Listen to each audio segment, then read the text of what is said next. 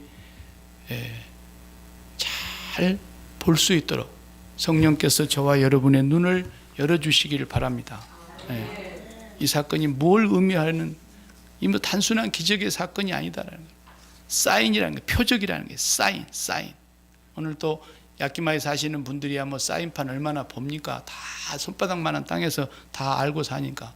그러니까 우리가 새로운 이제 전혀 모르는 도시에 가면은 사인 보드를 다 봐야 되잖아요. 보드, 사인. 어디로 가라, 어디로 엑시트로 나가라, 어디로 들어가라. 예수님의 모든 사건은 바로 그 표적, 사인이라는 거예요.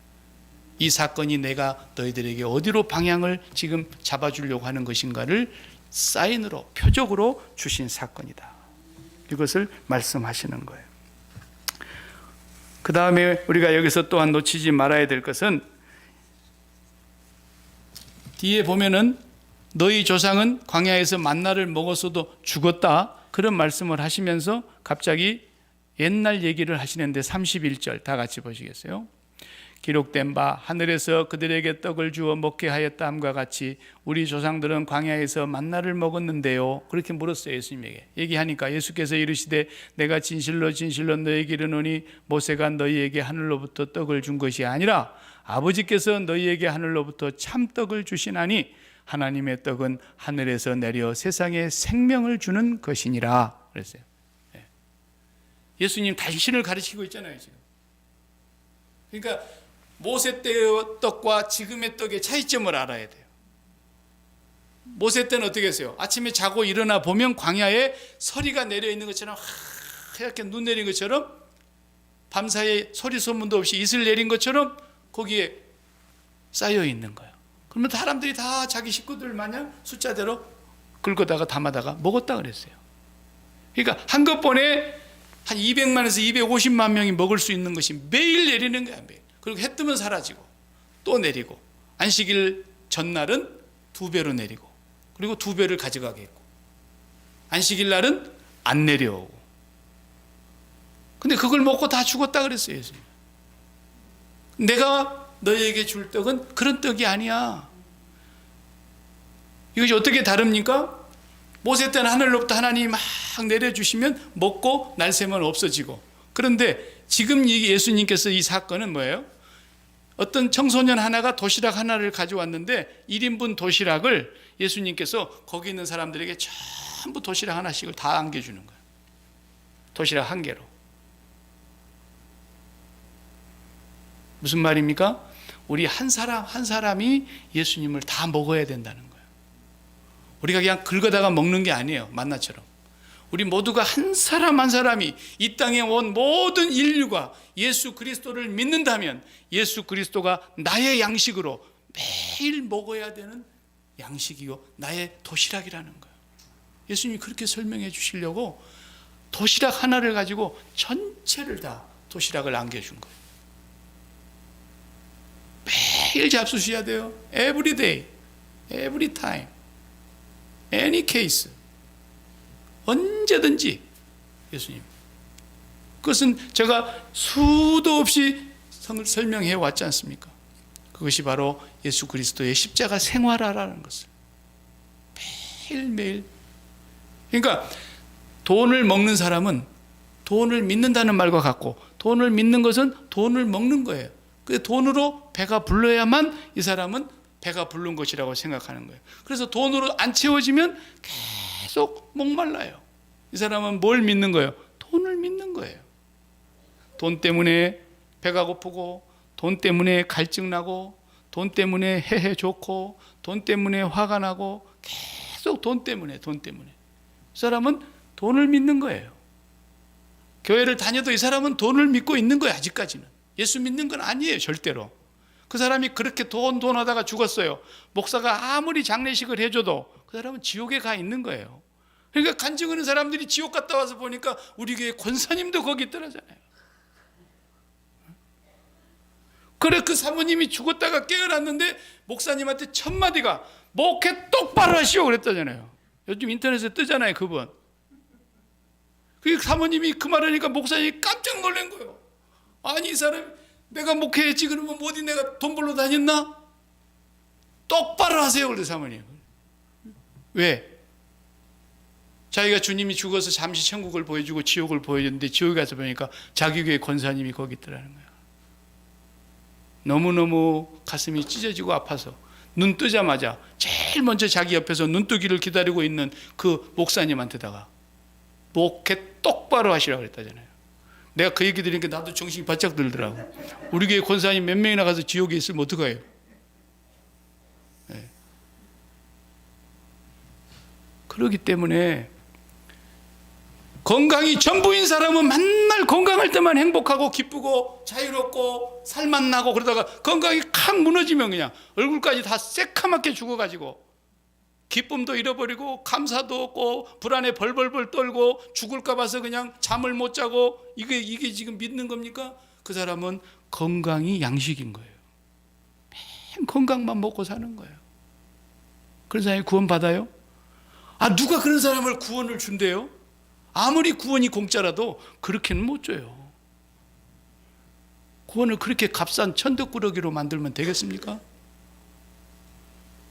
어떤 사람은 자식이야, 자식. 배부르는 게 자식이야. 자식으로 인해서 날마다 있는 그것은 생명이 아니야. 그건 바람 빠진 풍선이야. 지도 공고해, 지도. 그러니까 예수님이 생명이라는 것을 바꿔준 사건이라고요. 모든 사람들은 오늘 또 교회를 오면서 가슴속에 이 세상의 문제를 잔뜩 안고 오는데 교회는 어떤 곳이냐? 바로 그런 사람들이 그리스도와 십자가를 바라다 보면서 그리스도와 함께 그리스도의 죽음이 바로 나의 죽음이라고 하는 것을 믿고 그리스도의 죽음을 나의 양식으로 먹고 그리스도의 죽음의 양식의 상징적인 빵과 포도주를 먹고 마시면서 우리는 날마다 세상에 대하여 죽은 사람이라는 것을 또 확인하고 이제는 내가 산 것이 아니라 내 안에 그리스도께서 사십니다라는 것. 내가 죽었는데 세상에 뭐가 문제가 됩니까? 관에서 매가지고 저 창회로 메고 나가는 사람들이 관 안에서 걱정하는 거 봤습니까? 우리가 진정으로 죽었다는 흔적이 무엇입니까? 더 이상 세상의 문제는 나의 인생의 현실감이 될 수 없다라는 겁니다. 진정한 신앙은 나의 현실감인 겁니다. 현실감. 선실감이 뭡니까? 우리 많이 쓰는 존재감이란 말이에요. 존재감. 진짜 나의 존재감이 뭐냐는 거야. 더 쉬운 말로 하면 내게 가장 무겁게 느껴지는 게 뭐냐는 거야. 내게 가장 무겁게 느껴지고 가장 진지하게 느껴지고 가장 나에게 크게 느껴지는 게 뭐냐는 거야. 돈 문제입니까? 그 사람 돈 믿는 거야. 건강입니까? 건강 믿는 거지. 자식입니까? 자식 믿는 거지. 그러나 나에게 존재감으로 가장 큰 존재감으로 느껴지고 가장 무겁게 느껴지고 가장 현실적으로 느껴지는 분이 살아계신 하나님이시라면 그분은 예수 믿는 거예요. 예수 믿는 거예요. 나머지는 존재감으로 느껴지질 않아. 모든 존재감이라는 것은 그저 깃털정으로 느껴질까요? 새의 깃털? 그리고 나에게 가장 존재감으로 다가오시는 분이 예수 그리스도라는 거예요. 교회에 오면은 그게 자기를 부인하는 거예요. 아멘? 맨날 자기 생각해달라 그러고 나 안 알아준다 그러고 교회가 그런 데입니까? 그것은 교회에 이제 처음 나온 사람들이나 그렇게 하는 거예요. 그 사람은 세상에서 전부 안 알아주니까 이제 교회에 마지막 들어온 거야. 예. 그런 사람들이나 그래 오냐 하는 거야. 우리 소망교회는 그런 사람이 한 명도 없어야 돼. 적어도 다 10년 이상 믿었잖아요. 내가 온 지가 10년이 넘었으니까. 교회는 나라는 존재감이 없어지는 거예요. 우리가 큰 분을 만나도 그러잖아요. 갑자기 대통령이 만나자 그러면 존재감이 없어져 버리잖아요. 내가 그냥 어떻게 할 줄을 모르겠어. 앞에 진수성찬을 차려놔도 그냥 손이 떨려서 밥을 잘 못 먹겠고. 하나님 앞에 내가 섰는데 나라는 존재감이 어디 있을 수가 있어요. 하나님 앞에 섰는데 날마다 십자가에서 죽는 사람이 그게 자기 부인이야. 그것이 예수님과 함께 자기 십자가를 지고 가는 사람이에요. 교회를 다닌다는 것은 박 목사가 참 인정머리가 없어요. 그래서 되게 일 열심히 하고 그런 사람들, 그저 내가 뭐 속을 내가 몰라 주는 건 아니야. 그러나 내가 그걸 일일이 뭐 사사건건, 우리 교회에서 정말 너무너무 소중한 분입니다. 정말 우리 교회에서 없어서는 안 될 뭐 정말, 내가 그런 얘기 해준다고 그 사람이 교회 나오겠어요? 교회는 나의 존재감이 제로가 되고 나의 마음속에 최고로 무겁게 존재감으로 다가오시는 분이 그분이어야 된다는 거예요. 이게 예수 믿는 거예요. 예수 믿는 거예요. 날마다 현실감으로 느끼는 거예요.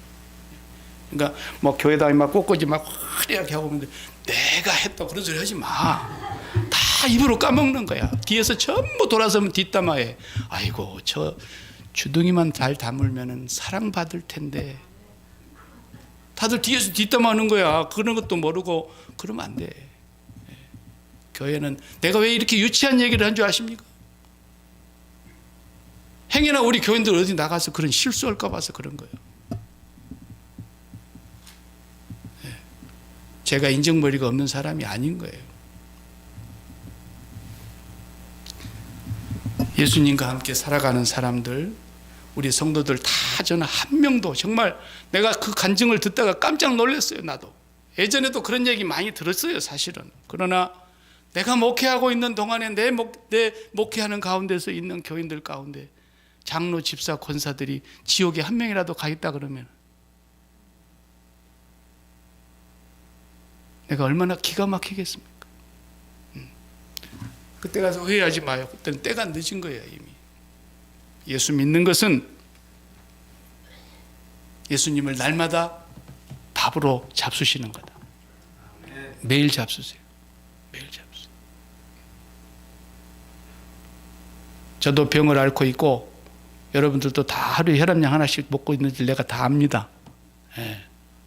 그래도 아무리 내 몸에 무거운 병이 있어도 주여, 나는 이 세상에 속한 문제에 대하여 그리스도께서 나 대신 십자가에 죽으실 때 내가 그리스도와 함께 죽었음을 믿습니다. 그래서 주님이 찔리신 것이 나의 허물 때문에 하는 거예요.